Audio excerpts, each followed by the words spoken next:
Greetings, everyone, and welcome to another Timey-Wimey Tuesday Doctor Who update. Today I've got some pretty special stuff for you. Got a massive Blu-ray set that's been a long time coming, and I'm glad to finally have it in the collection. And a couple of new books to add to the, the books over there, too. So, pretty cool stuff today. Let's check it out today on the Multimedia Chronicles.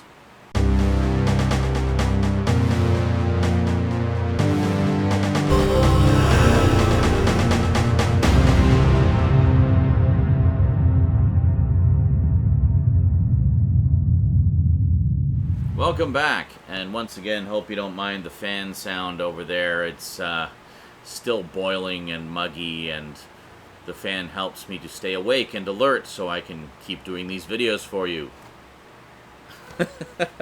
Alright, first up, let's talk about the books that we got. We got a couple of cool books here. First up, we have Doctor Who and The Krikkitmen. Yes, this was actually based on a story treatment, I guess, by Douglas Adams, who was the story editor for Doctor Who back in the late 70s, around the time that he was developing The Hitchhiker's Guide to the Galaxy, actually. Some of the ideas from this were later incorporated into Hitchhiker's Guide. But Doctor Who and the Krikkitmen was actually developed as a movie. Yes. There was a couple of attempts to do a Doctor Who movie back in the late 70s, sort of when the series was at the height of its popularity. It had started to take off in America as well, so it was becoming like, for the first time, it was really becoming a phenomenon. Not as big as it is now, but certainly big for the time. So Douglas Adams, being the story editor, had proposed a possible movie, and he put together a story treatment for it, and that was this. For whatever reason, I think they actually have some stuff in the book about what happened. Yeah, they even actually have Douglas Adams' original story treatment in here.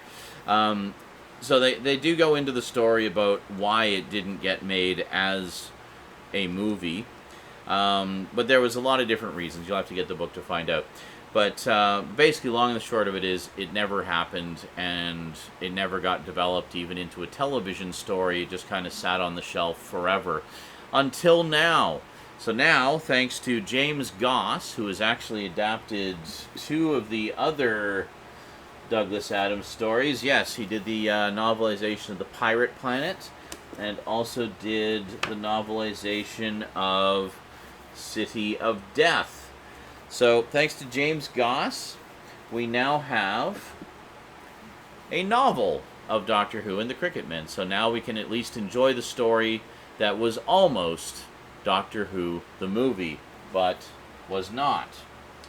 Around the same time, the star of Doctor Who, Mr. Tom Baker himself, ably assisted by former Doctor Who companion and prolific Doctor Who novelization writer Ian Marter, who of course played Harry Sullivan in the first couple seasons of Tom Baker's run. They were also developing a movie, this one entitled Doctor Who Meets Scratchman. Yes, so this one, again, kind of got developed. I think they actually did write a full script as well. They co-wrote it together, and they pitched it, and there was a movie poster. I'll try to find the movie poster. I'll put it right here. Here's the movie poster. Pretty cool, eh? Yeah. Anyway, this one didn't get made into a movie because Douglas Adams was trying to get his movie made, and they felt that because he was the story editor, and I guess, I can't remember if Hitchhiker's Guide had happened yet, but they seemed to be more inclined to work on that movie than this movie.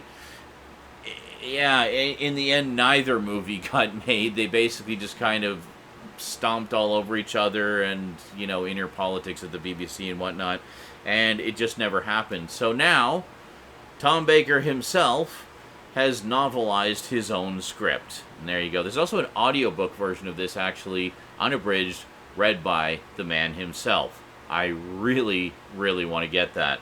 So, anyway, it's great to finally be able to enjoy these two stories of the Doctor Who movies that almost were but weren't in their full form at long last. So great stuff. Really, really glad to finally have those in some form, and we can enjoy those stories that were almost big blockbuster movies. And then third, last, but most definitely not least, the aforementioned addition to the Blu-ray collection, a long-awaited edition. I'll just show you what it is, and I'll give you the story. So we have the complete David Tennant collection. So this is series 2, 3, and 4, plus the specials, plus both animated specials, plus the Wedding of Sarah Jane Smith, plus, that's it. And then all of the extras that were on the individual series sets on the DVDs. Now, of course, a few years back, here in North America, well, first up, we got a big box set, which was this.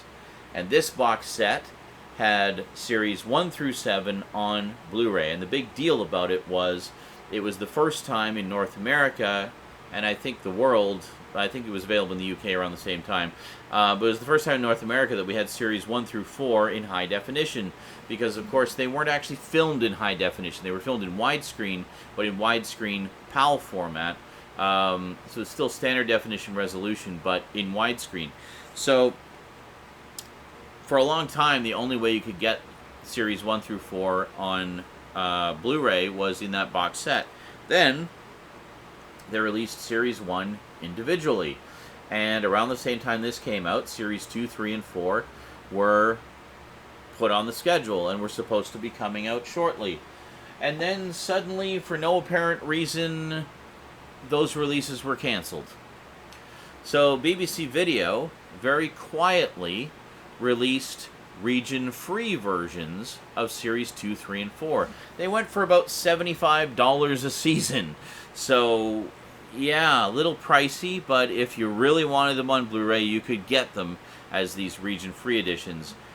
Interesting to note, these region-free editions were otherwise completely identical to the Region B editions, the Region B locked editions.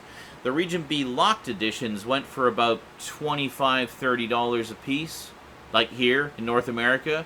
So it's cheaper to get the Region B UK versions than the ones that were actually made for our market, the region-free editions. I don't know how that works, but anyway, that was for the longest time the only way you could get the David Tennant series on Blu-ray here in North America, until just out of the blue last year they released this, a nice little set of every single David Tennant episode ever. Basically, this is all of the contents that were in that big DVD box set that came out a few years back, the complete David Tennant years. A box set that was very similar in size and shape to these two sets, the two Blu-ray sets of Matt Smith and Peter Capaldi's years. So if you have that David Tennant set, it goes very nicely with those two sets. But if, like me, you wanted to have them on Blu-ray, this is the way to go. So basically what we have here is a ginormous slipcover. There you go. And two heat cases. So we got this one, which has series 2 and 3. And just give you a little quick look inside. Very nice. Individual disc art. So this again is all of the contents that was on that old DVD set. The difference being it's in high definition. Again, these were not high definition natively. These are mainly upscales. Doctor Who didn't switch over to actual high def until the second of the 5 specials during David Tennant's final year. And then here we have a thicker case, because it's more discs, with series 4 and the specials. And this also includes the 2 animated specials and a whole bunch of additional extras. So very, very good stuff. I'll just give you a quick look at the inside here. Bunch of discs all on individual trays. Very nice. Gotta love it. And there you go. So this is, I don't know how many discs. A lot of discs. Anyway, so it's great to finally have these on Blu-ray. So now, at long last, the gap has been filled, and I have a solid run of series 1 through 10 of New Who. And there we go. So we got series 1, 2, 3, 4 in the specials, 5, 6, 7, 8, 9, 10. And there we go. So because I've got everything in the for the new series in the form of complete Doctor sets, I'm basically just going to wait until Jodie Whittaker finishes her run and get the obligatory complete set of her run when it's done. Yeah, and there you go. So pretty cool. It's great to finally have that gap filled because it took so long to sort of decide on what set I wanted. For the longest time, I wanted to get the original DVD releases because I really like the packaging on those. But you know, I haven't seen David Tennant's run for a very long time, so it's going to be a lot of fun going back and revisiting those. I'm hoping to actually show them to Rose because she hasn't seen them either. She's seen most of Christopher Eccleston's run, all of Matt Smith's run, and bits of Peter Capaldi's run. And she's seen a few of Jodie Whittaker's episodes as well. So at some point I want to sit down and we're going to watch, you know, just watch them all, you know, not all at once, but, you know, over the course of a few weeks or whatever. But, yeah, good stuff. So, a couple of new books. The Movies That Never Were, and at long last, the complete David Tennant run. Oh, I should mention, I mentioned the prices, those exorbitantly overpriced region-free sets that were $75 a series, so you'd be looking at a lot to get all of them. You know how much this was? $39.95 Canadian. $40. So it's like they finally just relented and said, you know what? We're sorry for keeping you waiting. Here. And they just gave us this incredibly affordable set of everything David Tennant you could ever possibly want.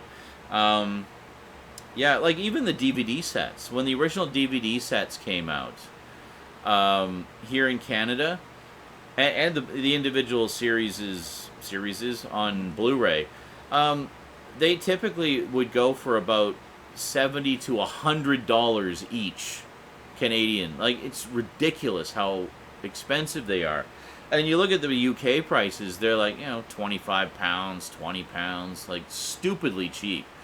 But for whatever reason, we kind of get shafted on the pricing here. I don't know. It was the same thing with the DVDs. Like the DVDs of the classic series were way more expensive in North America than they were in the UK.